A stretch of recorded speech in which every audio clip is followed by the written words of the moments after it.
Okay, so I want to talk about how I think a lot of us women are turning otherwise perfectly good men in their prince era, let's say, into frogs. And I think we're doing this without even realizing.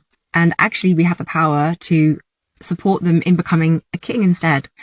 And I'm not talking about in the big things here, but the small things like correcting how he drives or suggesting a better way for him to do something, or basically just giving him advice that he hasn't asked for, micromanaging.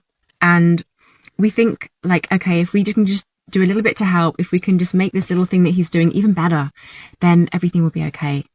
But this is controlling, and it takes something very valuable away from the guy.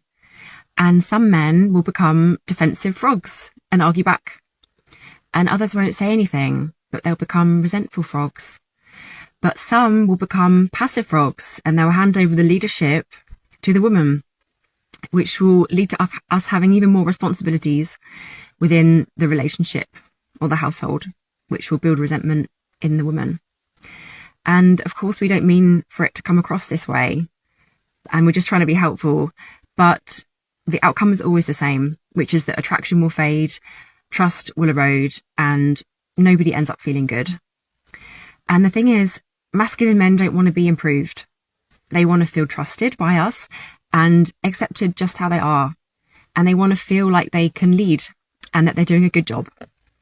Because inside every man is that little boy that just wants to be good and get told that he's done well. And I was recently speaking to a man who said to me, Laura, I just want to meet the needs of my wife and children. And it touched me so much. I was like, yeah, they really want to serve us. And they can do 10 things in a day. And the one thing that they miss, or that doesn't meet our expectations in some way, is the thing that we bring up. And if this happens over a period of time, they will always leave us in some way, either physically or emotionally check out.